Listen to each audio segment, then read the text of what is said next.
Fala pessoal, bem-vindos a mais um vídeo do canal e nesse vídeo nós vamos falar sobre a herança de Miguel Dias no Karatê. Se você quer saber mais sobre isso, fique comigo até o final. Agora, sem mais delongas, bora pro vídeo. Miguel Dias pode ter sido a maior e mais arriscada aposta de Johnny Lawrence no Karatê. Como já falei em vídeos da TV Nerdinho, o garoto mais parecia um reflexo distorcido de Daniel LaRusso no primeiro Karate Kid. Quando digo reflexo distorcido é por conta do Miguel ser muito parecido com o Daniel LaRusso, a história ser praticamente a mesma. No entanto, o Miguel não demonstrava aquela agressividade inicial do Daniel. Vamos lembrar que quando o Daniel iniciou no Karatê, ele dava indícios ao Sr. Miyagi de que ele queria realmente se vingar dos caras do Cobra Kai. Ao contrário do Daniel, o Miguel tinha muitos problemas. O principal deles, a asma que o Johnny curou misteriosamente. Miguel poderia ser aquele nerd que tinha tudo para dar errado, no entanto, o Sensei Lawrence comprou o desafio e conseguiu transformá-lo em um excelente lutador ao final da primeira temporada. Vamos lembrar que as conquistas do Miguel na primeira temporada foram se tornar um grande lutador, conseguiu se livrar do valentão que o atormentava, conseguiu conquistar a Sen, embora tenha perdido ela por alguns vacilos na primeira temporada, e também se tornou o aluno mais popular da escola naquele momento. Miguel Dias se mostrou muito habilidoso em aprender o Karatê Cobra Kai, apesar de que ele não seguia à risca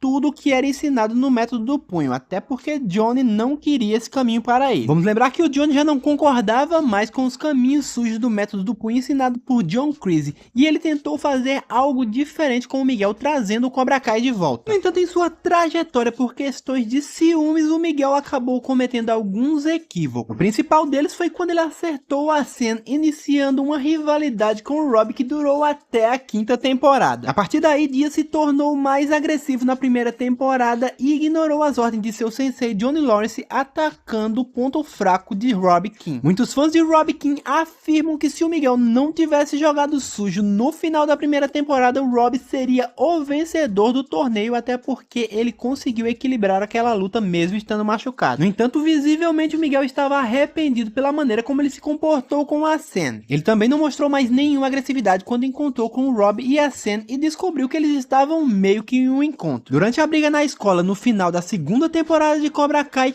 Miguel Dias mostrou quanto os ensinamentos de Johnny Lawrence eram importantes para ele. Ao mostrar compaixão, Dias mostrou que ele estava conseguindo controlar a sua agressividade. No entanto, durante esse momento ele baixou a guarda e foi atacado por Rob King, causando seu acidente. Mas como Miguel Dias deve ser um mutante e ter um fator de cura igual ao do Wolverine, ele se recuperou rapidamente na terceira temporada, voltando ao Karatê. E foi durante essa temporada que o jovem Miguel Dias conseguiu cavar a sua vaguinha no Miyagi-Do. Vamos lembrar que ele teve uma conversa de homem para homem com Daniel LaRusso, o pai de sua namorada, e ele acertou os ponteiros ali, provando que um Cobra Kai também poderia ser uma pessoa legal. Vale lembrar que o Miguel já não estava mais no Cobra Kai naquele momento, no entanto, para o Daniel, o Presas de Águia era a mesma coisa. Ao voltar ao Karatê, o Miguel teve muita dificuldade, inclusive ele levou uma boa surra do Kyler durante a briga na casa dos LaRusso, mas conseguiu sair vitorioso no final. E foi na quarta temporada que o Miguel nos mostrou que ele também tinha talento para o Karatê Miyagi-Do. Inclusive ele estava se dando muito bem com o Daniel LaRusso. O problema disso tudo é que quanto mais ele avançava no Karatê Miyagi-Do, mais ele despertava o ciúme de Johnny Lawrence, que não aceitava ver o seu discípulo sendo treinado por seu antigo rival. Johnny, por outro lado, não percebeu que ele também estava conseguindo conquistar o respeito da filha de Daniel LaRusso, fazendo até mesmo com que ela pulasse de um prédio para o outro. Enquanto a Sen se encantava cada vez mais com o estilo Cobra Kai ou Presas de Águia,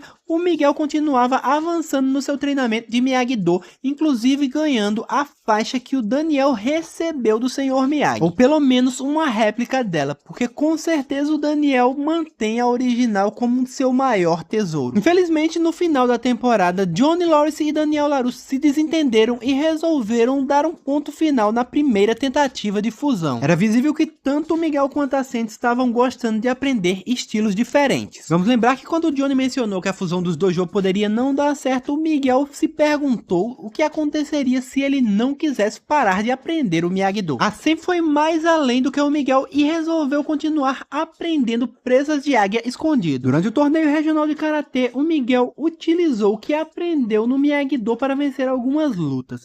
Vamos lembrar que o Daniel lembrou que ele circulou alguns adversários para vencer. Infelizmente, Miguel Dias não treinou muito tempo no Miyagi-Do durante sua primeira passagem, no entanto ele mostrou que ele tinha muito potencial para desenvolver nesse estilo. Agora, com a segunda tentativa de fusão do dojo, o Miguel vai ter muito mais tempo para treinar Miyagi-Do e se preparar para o Sekai Taikai. Mas em qual estilo o Miguel deve focar mais? Miyagi-Do ou Cobra Kai presas de águia? Talento o Miguel já mostrou que tem para aprender os dois estilos e, pelo menos na minha opinião, vencendo ou não o Sekai Taikai, o Miguel deve focar em tirar o melhor dos dois estilos e conseguir o equilíbrio entre os dois. Se conseguir isso, o Miguel vai estar mostrando que o Miyagi sempre esteve certo, que tudo era uma questão de equilíbrio. Acredito que Cobra Kai conseguiu responder aquele velho dilema que surge desde Karate Kid sobre o que era melhor, o ataque do Cobra Kai ou a defesa do Miyagi-Do. Acredito que a série mostrou que o equilíbrio entre os dois é a melhor opção para os alunos. Mas na sua opinião, o Miguel deve seguir um único estilo ou deve conseguir o chamado equilíbrio entre os dois? Já deixa aí nos comentários. Vi uma matéria do site Screen Rant que lista 15 personagens de Cobra Kai do pior ao melhor, sendo que a Devon ficou em último sendo o pior e o Johnny ficou em primeiro sendo considerado o melhor. Mas onde Miguel Dias, Falcão e Rob Kinn se encaixam nessa lista? Para insatisfação dos fãs do Falcão, ele é colocado somente na 10ª posição. O arco do personagem de Eli em Cobra Kai certamente foi uma montanha-russa. Ele começou como um nerd, sempre sendo criticado, mas assim que se juntou ao Cobra Kai, ele se transformou em um idiota escandaloso, se autodenominando Falcão.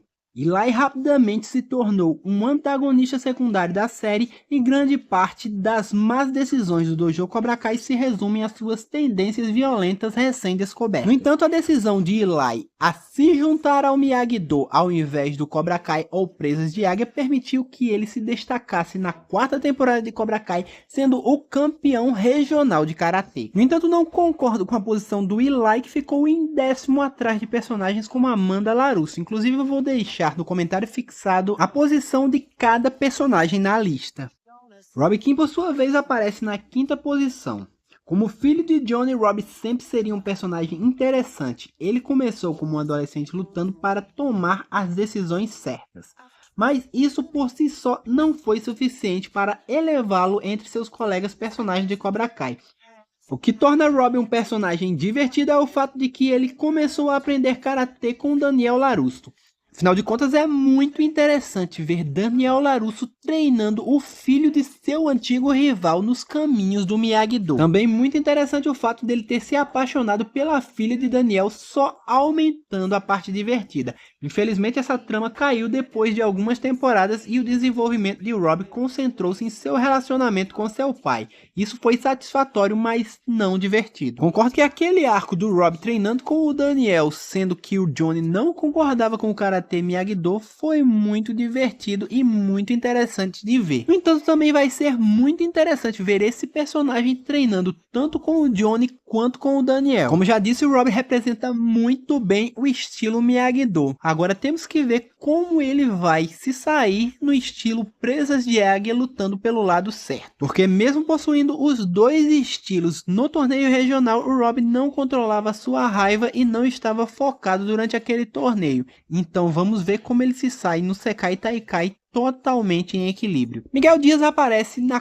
4ª posição da lista. Além de Johnny e Daniel, Miguel é o verdadeiro personagem principal de Cobra Kai. Na primeira temporada, ele ocupou o lugar de Daniel Larusso como o azarão, o chamado Karate Kid. Mas os métodos de Cobra Kai levaram seu desenvolvimento em uma direção totalmente nova. Miguel sempre foi fácil de gostar, então sua mudança temporária para a escuridão não atrapalhou em nada o seu personagem. Miguel aprendeu a importância da compaixão em alguns casos sob a tutela de Johnny Lawrence. Como já falei em outros vídeos, o Miguel nunca foi necessariamente um valentão, ele simplesmente seguiu o que o Johnny falava, mas mesmo assim muitas vezes ele corrigiu seu próprio sensei. Miguel teve sim os seus erros na primeira temporada, mas no entanto ele estava com muitos ciúmes da Sen com o Rob. Vamos lembrar que a Sen simplesmente não assumiu o namoro porque ele estava no Cobra Kai. Vamos lembrar que tanto o Miguel quanto o Rob perderam uma temporada inteira. O Miguel estava se recuperando da sua lesão, enquanto o Rob ou estava fugindo ou estava enfrentando os valentões no reformatório, então nada de treino para eles naquela temporada. Como já falei, eu vou deixar a lista completa aqui no comentário fixado e nós podemos discutir cada posição. Já antecipo que eu não concordo com a Devon na última posição e não concordo com o Falcão somente na 10ª posição. Eu colocaria o Falcão, o Rob e o Miguel em posições parecidas, até porque eles têm arcos bem interessantes na série. O Falcão foi um personagem muito interessante como antagonista e ele merecia, por seu arco de redenção e ter vencido o torneio regional se tornando um dos melhores lutadores, ter uma posição um pouco melhor. Mas a pergunta que eu vou deixar é: você concorda com o Falcão somente na 10ª posição dessa lista? Já deixa aí nos comentários. Se você gostou desse vídeo, já deixa o like, se inscreve no canal e ativa o sininho para receber todas as nossas notificações. Assim você não perde nenhum conteúdo novo aqui do canal. Nós vamos ficando por aqui, fiquem com Deus, um grande abraço e até o próximo vídeo.